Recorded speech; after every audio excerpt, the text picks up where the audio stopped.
What we're creating here is a subfascia and a fascia with a ventilation system. So I'll start sort of at the beginning here. This is my subfascia. I've installed vertically blocks, 16 inches on center, that are attached through the rafter tail.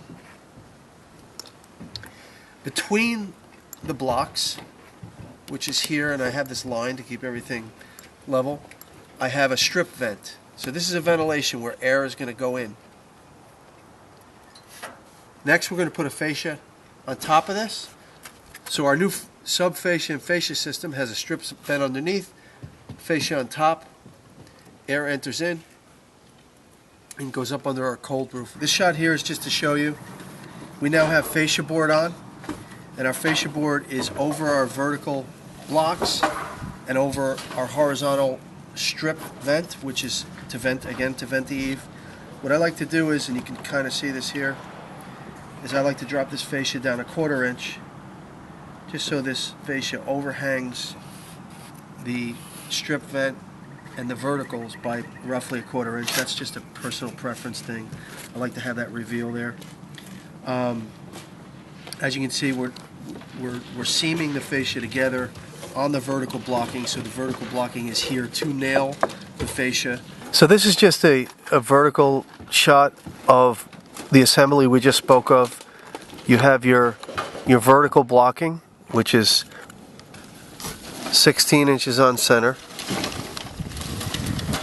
You have your fascia board, your sub-fascia board, which is behind this that you can't really see anymore.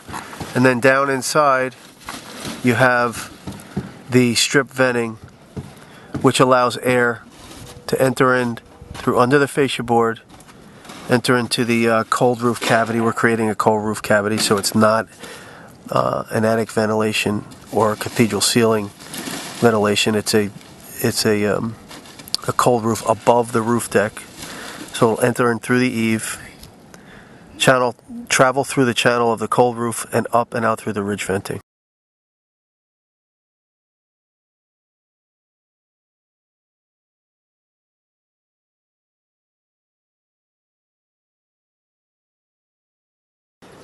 So we removed the cedar roof shingles, and what I'm sitting on now is referred to as skip sheathing. And what we're going to be doing here is we're going to be installing a cold roof. So what's going to happen next here is we're going to install 1/2-inch plywood, and then vertical, or actually, excuse me, 1/2-inch plywood, then ice shield, a continuous bituminous product on the whole roof, and then vertical 1x4s and horizontal 1x4s to create a full ventilated, what we call cold roof, which air will enter at the eave and exit through the ridge. So let's get to the next step of this.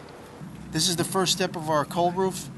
We discussed earlier that there's skip sheathing directly over the rafters on this roof, which there is, and we've installed plywood directly over our skip sheathing. The next step that is going to happen is we're going to install a continuous self-adhering bituminous product directly over the plywood, and then our cold roof, which will be vertical skip sheathing, 16 inches on center, running vertical from the eave to the ridge, and horizontal skip sheathing, which is going to run appropriately for wood shingles for a 5-inch exposure. We've installed our continuous self-adhering bitumen sheet, okay, also referred to as ice shield, weather watch.